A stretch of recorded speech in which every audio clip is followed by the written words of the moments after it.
Hello friends, ಇವತ್ತು ನಮ್ಮ kitchen ಚಾನಲಲ್ಲಿ ಒಣಗಿರುವಂಥ ಡ್ರೈ ಪ್ರಾನ್ಸ್ ಚಟ್ನಿ ಯಾವ ರೀತಿ ಮಾಡ್ಬೋದು ಅಂತ ನೋಡೋಣ. ಇಲ್ಲಿ ಸಣ್ಣದಾಗಿರುವಂಥ ಪ್ರಾನ್ಸನ್ನು ತಗೊಂಡಿದ್ದೇನೆ, ಉಪ್ಪು ಇರುವಂಥದ್ದು. ಇದನ್ನೀಗ ಮೊದಲು ನಾನು ಒಂದು ಪಾತ್ರೆಗೆ ಹಾಕ್ಕೊಂಡು ಅದನ್ನು ತುಳಿಬೇಕು ಫ್ರೆಂಡ್ಸ್.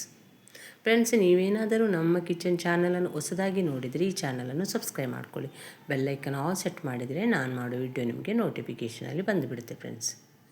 ಈಗ ನೀರಿನಿಂದ ತೊಳೆದ ಮೇಲೆ ಅದನ್ನು ನಾನು ಒಂದು ಕಬ್ಬಿಣದ ಕಾವಲಿಯಲ್ಲಿ ಅದನ್ನು ಹುರಿಬೇಕು ಫ್ರೆಂಡ್ಸ್. ನಿಮಗೇನಾದರೂ ನಮ್ಮ ಕಿಚನ್ ಚಾನಲಲ್ಲಿ ಬರೋ ವಿಡಿಯೋ ಇಷ್ಟ ಆದರೆ ಆದಷ್ಟು ಲೈಕ್ ಮಾಡಿ, ಶೇರ್ ಮಾಡಿ, ನಮ್ಮ ಚಾನಲನ್ನು ಸಪೋರ್ಟ್ ಮಾಡಿ ಫ್ರೆಂಡ್ಸ್. ಈ ರೀತಿ ಚೆನ್ನಾಗಿ ತೊಳೆದ ಮೇಲೆ ಒಂದು 5 ನಿಮಿಷ ಆದರೆ ಇದನ್ನು ಫ್ರೈ ಮಾಡ್ಕೋಬೇಕು, ಯಾಕಂದರೆ ಆವಾಗ ಅದು ಕ್ರಿಸ್ಪಿಯಾಗಿರುತ್ತೆ ಫ್ರೆಂಡ್ಸ್. ಇದು ಬಿಸಿ ಬಿಸಿ ಅನ್ನದ ಜೊತೆ ಅಂತೂ ತುಂಬ ರುಚಿಯಾಗಿರುತ್ತೆ ಫ್ರೆಂಡ್ಸ್, ಮತ್ತು ಬಾಯ್ಲ್ಡ್ ರೈಸ್ಗಂತೂ ಬೆಸ್ಟ್ ಕಾಂಬಿನೇಷನ್.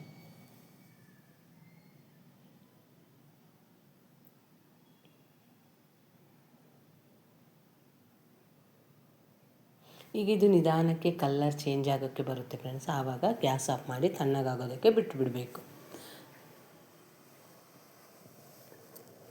ಫ್ರೆಂಡ್ಸ್. ನಿಮಗೇನಾದರೂ ಈ ವಿಡಿಯೋ ಇಷ್ಟ ಆದರೆ ಆದಷ್ಟು ಲೈಕ್ ಮಾಡಿ, ಶೇರ್ ಮಾಡಿ, ನಮ್ಮ ಚಾನಲನ್ನು ಸಪೋರ್ಟ್ ಮಾಡಿ ಫ್ರೆಂಡ್ಸ್.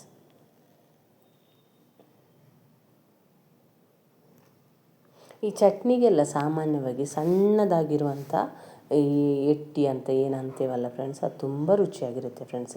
ಈಗ ವಿಡಿಯೋದಲ್ಲಿ ನೋಡ್ತಿದ್ರೆ ನೀವು ಕಲರ್ ಚೇಂಜ್ ಆಗಿದೆ, ಇಷ್ಟ ಆದರೆ ಸಾಕು. ಇದನ್ನು ತಣ್ಣಗಾಗೋದಕ್ಕೆ ಬಿಟ್ಟುಬಿಡ್ತಿದ್ದೇನೆ. ಈಗ ಒಂದು ಮಿಕ್ಸಿ ಜಾರಲ್ಲಿ ನಾನು ಫ್ರೆಂಡ್ಸ್ ಒಂದು 4 ಬ್ಯಾಡಗಿ ಮೆಣಸಿನ್ಕಾಯನ್ನು ಹಾಕ್ಕೊತಿದ್ದೇನೆ. ಸ್ವಲ್ಪ ಸ್ಪೈಸಿ ಬೇಕಂದರೆ ಸ್ವಲ್ಪ ಜಾಸ್ತಿ ಹಾಕ್ಕೋಬೋದು. ಇದಕ್ಕೆ 1 ಗೆಡ್ಡೆ ಬೆಳ್ಳುಳ್ಳಿ, ಮತ್ತೊಂದು ಸ್ವಲ್ಪ ಹುಣಸೆಹಣ್ಣು, ಮತ್ತು ಒಂದು ಸ್ವಲ್ಪ ಉಪ್ಪು ನೋಡ್ಕೊಂಡು ಹಾಕ್ಕೊಳ್ಳಿ ಫ್ರೆಂಡ್ಸ್. ಉಪ್ಪು ಭಾಳ ಹಾಕ್ಕೋಬೇಡಿ, ಯಾಕಂದರೆ ಅದರಲ್ಲೂ ಒಂದು ಸ್ವಲ್ಪ ಉಪ್ಪಿನಂಶ ಇರುತ್ತೆ. ಈಗ ಇದನ್ನೊಂದು ಸಲ ಡ್ರೈ ಆಗಿ ಮಿಕ್ಸಿ ಮಾಡ್ಕೊತಿದ್ದೇನೆ. ಇದಕ್ಕೆ ಹುಣಸೆಹಣ್ಣು ಹಾಕಿದ್ದೇನೆ ಫ್ರೆಂಡ್ಸ್, ಅದು ವಿಡಿಯೋದಲ್ಲಿ ಮಿಸ್ ಆಗಿದೆ. ಈಗ ಇದಕ್ಕೆ ಒಂದು ಸ್ವಲ್ಪ ತೆಂಗಿನಕಾಯಿ, ಅದರಲ್ಲಿ ಒಣಗಿರುವ ತೆಂಗಿನಕಾಯಿ ಅಂತ ಹಾಕಿದರೆ ಇನ್ನೂ ರುಚಿಯಾಗಿರುತ್ತೆ. ಇದು ಒಂದು ಸ್ವಲ್ಪ ಹಸಿ ತೆಂಗಿನಕಾಯಿ ಆದರೂ ಪರವಾಗಿಲ್ಲ ಫ್ರೆಂಡ್ಸ್, ತುಂಬ ರುಚಿಯಾಗಿರುತ್ತೆ. ನೀರೊಟ್ಟು ಹಾಕಬೇಡಿ, ಡ್ರೈ ಆಗಿ ಅದನ್ನು ಮಿಕ್ಸಿ ಮಾಡ್ಕೋಬೇಕು. ಈಗ ಈ ಚಮಚದ ಸಹಾಯದಿಂದ ಒಂದು ಸಲ ಎಲ್ಲವನ್ನು ಮಿಕ್ಸ್ ಮಾಡಿ ಒಂದು ಸಲ ರುಬ್ಕೊಂಡು ಬರ್ತಿದ್ದೇನೆ ಫ್ರೆಂಡ್ಸ್. ಈ ರುಬ್ಬಿರುವಂಥ ಮಸಾಲವನ್ನು ನಾನು ಈ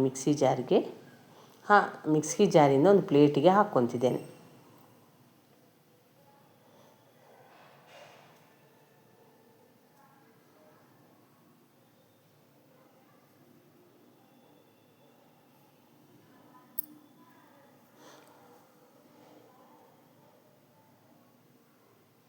ಈಗ ಇದಕ್ಕೆ ಒಣಗಿರುವಂಥ ಹುರಿದಿಟ್ಟಂಥ ಪ್ರಾನ್ಸನ್ನು ಹಾಕ್ಕೊತಿದ್ದೇನೆ ಫ್ರೆಂಡ್ಸ್. ಅದರ ಮೇಲೆ ಒಂದು ಸ್ವಲ್ಪ ಈರುಳ್ಳಿನ ಹಾಕ್ಕೊಂಡು ಇದನ್ನು ಸರ್ವ್ ಮಾಡಬೇಕು ಫ್ರೆಂಡ್ಸ್. ನಿಮಗೇನಾದರೂ ಈ ವಿಡಿಯೋ ಇಷ್ಟ ಆದರೆ ಆದಷ್ಟು ಲೈಕ್ ಮಾಡಿ, ಶೇರ್ ಮಾಡಿ. ಈ ವಿಡಿಯೋನ ನೀವು ನೋಡಿದ್ದಕ್ಕೆ ನಿಮಗೆ ತುಂಬ ಧನ್ಯವಾದಗಳು ಫ್ರೆಂಡ್ಸ್.